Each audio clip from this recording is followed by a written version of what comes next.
All the slaves were sold, only one was left behind, and only a human bought the worthless. The slave market of Kithra Station was never quiet, but tonight it felt empty. Not silent, machines still hummed, lights still buzzed, and distant engines still growled, but empty.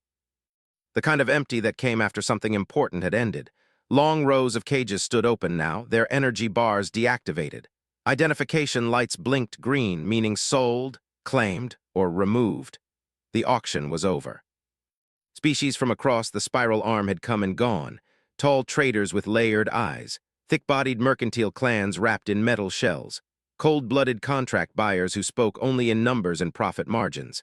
They had all taken what they wanted, strong ones, smart ones. Useful ones, now only one cage remained active. It sat at the far end of the hall, half hidden in shadow, its containment field still glowing a dull amber. The number above it flickered again and again, refusing to turn green. Lot 777, unsold. A slaver supervisor stood nearby, clicking his mandibles in irritation. He was a Varking, tall and sharp, his skin like folded stone. His translator struggled to soften his tone.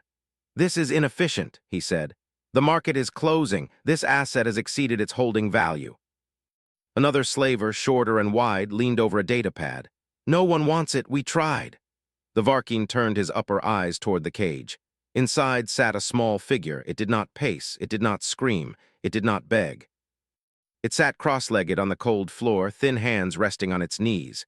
Its skin was pale gray, almost dull, and its limbs were long but weak-looking. No visible claws, no armor plating, no signs of bioluminescence or psychic markings. Its eyes were large and dark, watching everything. Watching, always watching. "Genetic scans show no combat adaptations," the shorter slaver said. "Cognitive tests show non-aggression bias. It refuses command conditioning. It questions orders." "That is called a defect," the Varking replied. "What about labor? Low strength, low endurance. It can think, but it will not obey without explanation." The Varking clicked again, sharper this time. "Worthless." The word echoed strangely in the empty hall. The being in the cage did not react, but its eyes flickered downward for just a moment. The shorter slaver hesitated. "Protocol suggests termination. Disposal will cost less than transport." The Varking raised one claw to approve. "Wait." The word was unfamiliar in accent and tone. Soft, flat, and oddly calm, both slavers turned. A human stood near the entrance of the hall. He had been there for most of the auction, quiet and observant, medium height, 2 eyes, no natural weapons. No armor beyond a simple trader's jacket. A datapad hung loose in one hand.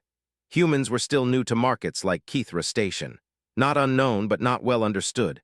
They did not posture like warriors or bargain like professionals. They asked too many questions. The Varking lowered his claw slowly. "The auction has ended," he said. "All viable assets are sold." The human walked closer, his boots echoing against the metal floor. He stopped in front of the last cage and looked inside. Up close, the being seemed even smaller, too thin. Its collar was still active, a thick band of dull metal locked around its neck.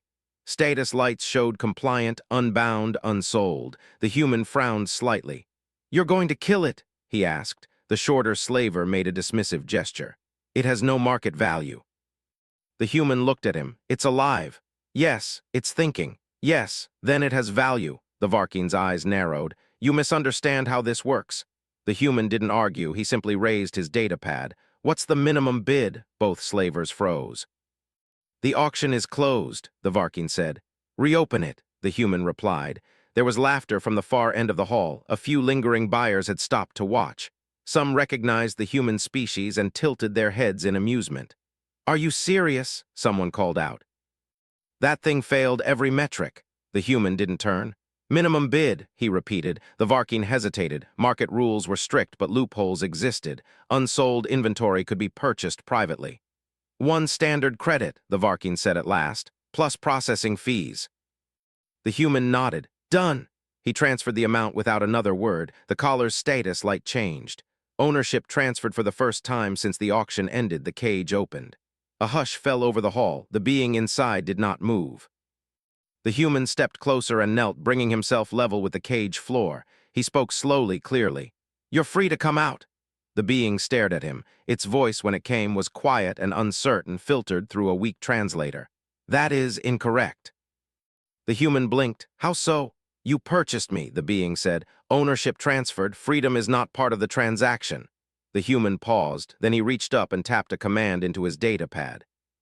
The collar around the being's neck powered down with a soft click and fell open, dropping to the floor. I don't buy people, the human said. I pay fees to stop systems from hurting them. Silence. The being's breathing changed. Shallow, fast, confused. The Varkeen hissed in irritation. Human, you are wasting resources on a failed specimen. The human stood and turned to face him. What's its name? It was removed during processing. What was it called before? The Varkeen shrugged. Irrelevant. The human looked back at the being. Do you have a name? The being hesitated, a long hesitation. Then, yes, it said, but it has not been spoken in many cycles. That's okay, the human replied gently. You can tell me later. The crowd slowly dispersed, laughter replaced by muttering. Some shook their heads, others made notes. Humans were strange, this one especially. As the human turned to leave, the being remained seated. You may go, the human said. I do not know where, the being replied. The human thought for a moment. You can come with me or not, your choice. Choice. The word seemed heavier than chains. Slowly, stiffly, the being stood. Its legs trembled, unused to standing without orders. It took one step forward, then another. Behind them, the slave market lights dimmed as Kithra Station prepared for shutdown. The last cage powered down completely. Lot 777 no longer existed. As they walked toward the docking bays, the being glanced back once. For the first time since capture, it allowed itself to wonder. Not hope, not trust, but wonder. What kind of species would buy something labeled worthless? And why? The docking bay was quiet compared to the slave market. Kithra Station never truly slept, but this section was far from the trade halls. Cargo lights glowed soft blue and long shadows stretched across the metal floor. A human transport ship waited at the end of the bay, medium size, clean and plain. No weapons mounted on the hull. No symbols of power. The being walked slowly behind the human. It did not know why it followed, not because of trust. Trust had been burned out of it long ago, not because of obedience either. The collar was gone. The commands were gone, the pressure inside its mind gone. That absence was more frightening than chains. The human glanced back once, checking distance. You okay? He asked. I am functioning, the being replied. The human accepted that answer without comment. They reached the ship ramp. It lowered with a soft hiss. Warm air flowed out, carrying a smell the being had never known before. Not sterile, not chemical, something else. Food, the human said, noticing the pause. Don't worry, you don't have to eat if you don't want to. The being hesitated, then stepped onto the ramp. The ship interior was simple. Clean floors, soft lights, no cages, no restraints. No armed guards watching every movement, just quiet hums and blinking panels. The being stopped just inside the entrance. This vessel lacks containment, it said carefully. Yeah, the human replied. It's not built for prisoners. I was a prisoner. Not anymore. The words felt strange, too easy, too careless. The human set his datapad down on a table and removed his jacket, hanging it by the door. I'm Elias, he said. That's my name. The being watched him closely, every movement, every breath. Elias showed no fear, no dominance signals, no threat posture. I am called Sail, the being said after a long pause. Elias smiled. Good to meet you, Sail. The ship doors closed behind them. Sail sat on the floor of the sleeping area later, knees pulled close to its chest. The room was small but comfortable. A soft bed against one wall, a storage unit, a viewport showing the distant glow of stars. Elias had pointed to the room earlier and said, This can be yours if you want, or you can sleep anywhere. Sleep. Sail had not slept freely in many cycles. Rest periods were scheduled, lights controlled, dreams suppressed by conditioning drugs. Now nothing forced its eyes closed. Nothing forced them open. Sail stared at the stars. Why had the human done this? It searched for the answer the way it had been trained to, logic first. Humans were traders. Traders sought profit. The market data was clear. Sail's species had no physical advantage, no military value, no industrial strength.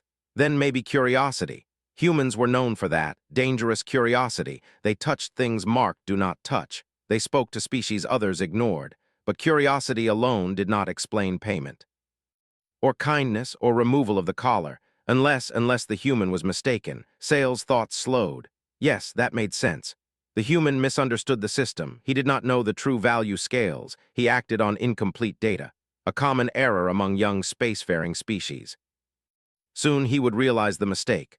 Soon Sail would be returned, or worse, discarded. The idea did not cause panic, it caused something quieter, disappointment. Elias sat in the cockpit, staring at a blinking alert. Incoming message, KETHRA Market Authority. He sighed and opened it. The hologram flickered to life, showing the sharp features of the Varkeen supervisor. "Human," the Varkeen said, "your purchase has been flagged." Elias leaned back in his chair. "Let me guess, you want it back." "The asset," the Varkeen corrected. "It was labeled defective, unsuitable for resale. Your action disrupted disposal protocols." "I paid the fee," Elias said. "It's mine." "You misunderstand," the Varkeen replied. "The being is not classified as a standard slave. It is a category risk." Elias frowned. "Risk how?" "It refuses obedience," the Varkeen said. "It asks questions. It analyzes commands for ethical outcome. It has caused disruptions before." Elias felt a strange chill. "That doesn't sound like a defect." "That is because you think like a human," the Varkeen snapped. "The being's species failed integration tests across 6 empires." "What kind of tests?" "Combat response, labor compliance, authority acceptance." Elias folded his arms. "So it failed because it wouldn't hurt others or follow stupid orders." Silence. "That is irrelevant," the Varkeen said. "We advise you to return it. Compensation will be provided." Elias shook his head. "No," the Varkeen's eyes narrowed. "You are making a mistake." Elias smiled slightly. "Humans are good at that." The transmission ended abruptly. Elias stared at the dark screen for a long moment. Then he stood and went to find Sail. Sail looked up as Elias entered the sleeping area. "You are troubled," Sail said. Elias raised an eyebrow. "You can tell." "You move differently," Sail replied. "Your breathing changed." Elias sat on the edge of the bed. "The market wants you back." Sail's body tensed instantly, muscles coiling from old fear. "But I said no," Elias continued. Sail blinked. "You refused?" "Yeah." "Why?" Elias hesitated. That question felt heavier than expected. "Because," he said slowly, "nothing about what they told me makes you dangerous." "I am dangerous," Sail said quietly. Elias looked at it sharply. "How?" "I can see outcomes," Sail replied. "Long ones, wide ones, paths others do not look down." Elias leaned forward. "Like what?" "If you had not purchased me," Sail said, "the market would have collapsed within 27 cycles." Elias laughed softly. "That's a bold claim." Sail did not react. "Explain," Elias said. Sail took a slow breath. "The slave economy on Kithra depends on predictable demand." Demand was already falling. Moral resistance was rising among minor species. Your purchase was statistically irrelevant except as a data point. Elias' smile faded. "You see," Sail continued, "humans are watched. Everything you do is recorded." Your refusal to follow valuation norms would have inspired 3 other deviations within 2 cycles. Elias stared. "Those deviations would have increased holding costs," Sail said. "That would have triggered internal conflict among slaver guilds. That conflict would have drawn regulatory attention. Collapse was inevitable." The room was silent. "You predicted all that?" Elias asked. "Yes, and they still called you worthless." "Yes," Elias exhaled slowly. "Okay," he said. "Now I'm officially angry." Sail tilted its head. "Angry? They threw you away because you wouldn't help them hurt people," Elias said. "That's not worthless, that's terrifying." Sail looked confused. "Terrifying is a negative classification." Elias smiled. "Not to humans." They ate together later. Elias offered simple food. Warm, soft. Sail tasted carefully at first, expecting punishment or conditioning triggers. None came. Elias talked while they ate, about Earth, about trade routes, about how humans argued even among themselves about what was right and wrong. "You don't all agree?" Sail asked. "God, no," Elias replied. "We fight over it constantly." "Yet you abolished slavery," Sail said. Elias nodded. "Eventually." Sail lowered its gaze. "Most species do not." "I know." "Why did humans?" Elias thought for a long moment. "Because it broke us from the inside." Sail processed that quietly. Later, as the ship entered jump space, Sail stood by the viewport again. Stars stretched into lines. "You are changing many outcomes," Sail said. Elias joined it. "Good or bad?" Sail hesitated. "Both." Elias chuckled. "Figures." Sail looked at him. "You will be targeted." Elias shrugged. "Already am." "You may regret this," Sail said. Elias met its eyes. "Maybe, but I'd regret it more if I didn't do it." Sail studied the human carefully. For the first time, it considered something new, not survival, not prediction, hope.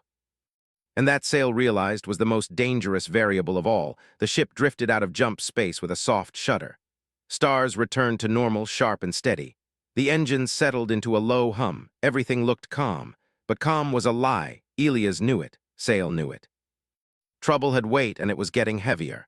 Elias stood in the cockpit, reading reports on his datapad, trade alerts, news feeds, quiet warnings buried in boring language. Slave market irregularities, minor. Probability of interference has increased by 43%. That high already? Elias muttered. Yes. Elias rubbed his face. Guess buying one worthless person really upset them.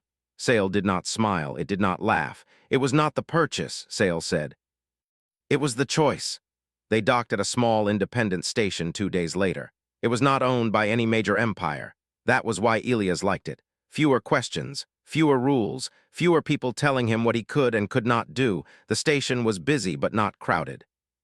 Merchants shouted prices. Repair drones floated through the air. Species of all shapes and sizes moved through the corridors. Sale stayed close to Elias, not out of fear, out of observation. This station relies on mixed labor, Sale said quietly as they walked. Free workers. Paid contracts. Yeah, Elias replied. Most places like this do. It is inefficient, Sale said. Elias raised an eyebrow. You're saying slavery is more efficient? No, Sale replied calmly. I am saying this station should not function as well as it does. Elias slowed. Explain, Sale gestured around them. The workers here lack forced compliance. Productivity should be lower, conflict should be higher. But it isn't, Elias said. Yes. They stopped near a viewport overlooking the station's core. Ships came and went. Cargo moved smoothly. People argued, laughed, complained, and worked. Sale's eyes narrowed slightly. This contradicts standard galactic models, Sale said. Elias smiled. Welcome to humanity's favorite sentence. They spent the next few days trading. Elias sold basic goods, tools, medical supplies. Navigation software, nothing special, but Sale watched everything. It watched how deals were made, how arguments ended, how people chose compromise instead of force, how mistakes were forgiven if someone tried to fix them. On the third day, Sale spoke again. You are underpricing this shipment, Sale said. Elias glanced at the screen. Yeah, it's surplus. You will lose profit, Sale said. Short term, Elias replied, but they'll come back. Sale paused. Explain. Elias leaned against the counter. People remember who treated them fairly. That is not a quantifiable resource, Sale said. Elias grinned. It is to humans. 2 days later, the same buyer returned. With friends and more credits, Sale said nothing. It just watched. That night, Sale sat alone in the sleeping area, staring at a hollow display Elias had given it. The display showed economic models, old ones. Sale had helped design some of them long ago, before capture, before chains, before being labeled worthless. The galaxy believed efficiency came from control, from fear, from force. Sale's species had disagreed. They had tried to prove that cooperation, choice, and long-term trust produced better outcomes. They had failed, or so the galaxy believed. Sale adjusted the model. Added one variable, human behavior, unpredictable, compassion bias. The results changed. Dramatically, Sale's hands trembled slightly, not from fear, from realization. We were not wrong, Sale whispered. We were early. The first incident happened quietly. A message arrived from a nearby system, a mining outpost. They were short on supplies. Their usual traders had stopped coming, costs too high, risks too great. Elias shrugged. We can help, Sale hesitated. This is a trap probability of... I know, Elias said. But if it's real, people get hurt if we don't go. They went. The outpost was real, so was the desperation. Miners thin from rationing, machines breaking down, no slaves, just tired workers trying to survive. Elias traded supplies at cost. Sale watched. Then Sale spoke to the miners. It asked questions, listened, calculated. You are losing resources through conflict, Sale told them. Not because you are weak, but because your systems are misaligned. The miners stared. Sale showed them simple changes, shift rotations. Shared maintenance. Transparent decision logs, nothing complex, nothing violent. Productivity increased within days. The outpost stabilized. Word spread. Then the second incident happened. A slaver ship arrived at the same outpost. They demanded labor compensation. Claimed historical ownership rights. Elias stood between them and the miners. No slaves here, Elias said. The slaver captain sneered. Everything has a price. Sale stepped forward. Your model is outdated, Sale said calmly. The captain laughed. You look familiar. Sale met its gaze. You discarded me. The captain's laughter faded. Sale continued. If you take them, your profit curve collapses in 11 cycles. The captain hesitated. Sale listed reasons, calmly, clearly, with numbers the captain could not ignore. The slaver left. Elias stared at Sale. You just scared off an armed slaver with math. Sale replied softly. Violence is inefficient. That should have been the end. It was, reports spread. A being who stopped slave markets without weapons, a human who backed it. Minor systems began requesting help. Not weapons, advice, trade routes adjusted, labor systems changed. Slave demand dropped, not everywhere, but enough, too much. In a distant council chamber, powerful figures watched the data. This is unacceptable, one said. A precedent is forming, another replied. All because of one human, a third hissed, and one discarded asset. Then remove them, the first said. Carefully, the second warned. If we act openly, humans will interfere. Silence. Then a cold voice spoke. Then we remind the galaxy why the system exists. Elias felt it before he saw it. The station alarms screamed, docking clamps locked, security shutters slammed down. Sale appeared beside him instantly. This is not random, Sale said. No kidding, Elias replied. A broadcast echoed through the station. By order of Galactic Trade Authority, all NON-registered sapients are to be detained for review, Elias swore. They're coming for you, Sale shook its head. They are coming for the idea. Security forces moved through the corridors. Not soldiers, enforcers, legal weapons, legal authority, harder to fight. Elias grabbed his datapad. We need to leave. Not yet, Sale said. What? Elias snapped. If we run now, Sale continued, the narrative becomes guilt. Elias stared. And if we stay? Then the narrative becomes choice. The doors burst open. Enforcers flooded in, weapons raised. Sale stepped forward calmly.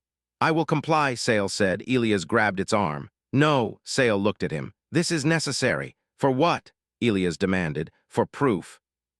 The enforcers locked restraints onto Sale. Elias shouted, argued, threatened. It didn't matter. Sale was taken. As it was led away, Sale turned once. Humans change systems, Sale said softly, even when they lose. Then it was gone. Elias stood shaking, angry, afraid. And determined. They think this is over, he said. He smiled slowly. They don't understand humans at all. Elias did not sleep. The station was loud with alarms and boots, but inside the small cargo room where he hid, everything felt too quiet. His hands shook as he stared at the dark screen of his datapad. Sale was gone, taken by people who called it law. Elias pressed his palms against his face and forced himself to breathe. Panic would not help. Anger alone would not help, but humans were very good at something else.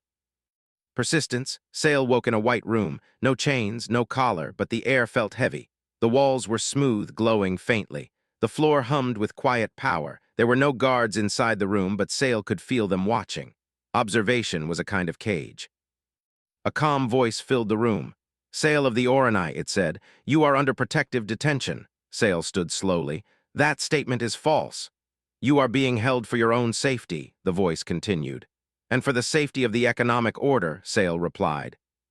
Silence followed, then footsteps. 3 figures entered the room, not slavers, not soldiers, administrators. They wore clean robes and calm expressions. One stepped forward. You are an anomaly. Sale tilted its head. I am a pattern. You destabilize markets, the administrator said. Slave demand is down 8% in nearby systems. Correct, Sale replied. That loss is unacceptable. To whom? Sale asked. The administrator frowned. To civilization. Sale's voice remained calm. Slavery is not civilization, it is fear with paperwork. The second administrator hissed softly. You see, this is why your species failed. Sale met its gaze. We failed because we refused to accept cruelty as efficiency. Elias moved fast. That was the first thing humans did when angry, they moved. He contacted every channel he had, traders, independent stations, minor councils, human networks. He told them everything, not with shouting, with data, logs from the market, records of sales advice. Economic improvements, slave demand drops, worker survival rates. He sent it all. Then he did something dangerous. He made it public. Within hours, human forums exploded. They took a free being under economic law. This is why we left EMPIRES. They call IT detention. We call IT kidnapping. Human governments did not move fast. Human people did. Freighters refused to dock at slave markets. Human pilots rerouted trade lanes. Human engineers released free logistics software that outperformed slave-based systems. No guns, no threats. Just refusal. A slaver guild leader slammed a claw into a table. "They are undermining everything," a council member snapped back. "They are not attacking us." "They don't need to," the leader growled. "They are making us irrelevant," screens showed graphs. Slave market profits falling, free labor systems rising, human trade routes expanding like roots. "They call it compassion," the leader spat. "It looks like competition," the council member replied quietly. Sale was moved again. This room had windows. Beyond them, stars drifted slowly. Another voice spoke. "This is bigger than you." Sale turned. A single figure stood there, old, powerful, calm. "You are not being punished," the figure said. "You are being contained." "For how long?" Sale asked. "Until the situation stabilizes," Sale nodded. "Then you will be waiting a very long time." Elias sat with a group of humans in a crowded station bar. Pilots, traders, data analysts, ordinary people. "We can't fight them," one said. "No," Elias replied, "but we don't have to." Another leaned forward. "We make slavery unprofitable." A third smiled. "Already happening." They shared data. Stations that banned slavery had higher long-term growth. Workers with choice stayed longer. Communities defended themselves better. Numbers did not lie. And humans were very good at sharing numbers. Sale was brought before a larger council. Holograms filled the chamber. Dozens of species watched. "You are accused of ideological sabotage," a voice boomed. Sale stood alone in the center. "I offered advice when asked," Sale said. "I did not force anyone." "You inspired resistance," another voice said. "Yes," Sale replied, "because people prefer dignity to chains." A murmur spread. "You were designed to obey," a slaver representative said. Sale shook its head. "We were designed to think." "Thinking is dangerous," the slaver snapped. "To tyrants," Sale replied. Silence fell. Outside, humans kept moving. Human lawyers challenged trade laws. Human medics offered free aid to freed workers. Human teachers shared education programs with former slaves. Every freed being became proof, not slogans, lives. A minor species council voted, then another, then another. They banned slavery, not because humans asked, because it stopped making sense. Elias watched the news feed, exhausted. "They're changing," someone said beside him. Slowly, Elias replied, "But they're changing." His datapad chimed, a secure message. SAEL status update, alive, holding, resisting. Elias smiled for the first time in days. Sale stood calmly as the council argued. "They will not stop," one administrator warned. "They don't have to," another replied. "The humans will tire." Sale spoke softly. "You misunderstand humans." All eyes turned. "They do not tire of injustice," Sale continued. "They adapt around it." The old figure leaned forward. "And what happens when adaptation spreads?" Sale answered without hesitation. "Your system collapses peacefully." Fear rippled through the chamber. The council made a decision. They would release Sale, not because they agreed, because holding Sale was now more costly than letting it go. Elias felt the docking bay shake as a familiar ship landed. The doors opened. Sale stepped out, free, no collar, no guards. Elias didn't speak, he just stood there. Sale walked to him and stopped. "You changed many outcomes," Sale said. Elias swallowed. "So did you." Sale looked around at the humans waiting. "This is not over." Elias nodded. "No, but it started." Sale considered that, then slowly it smiled. A real smile, something the galaxy had never measured.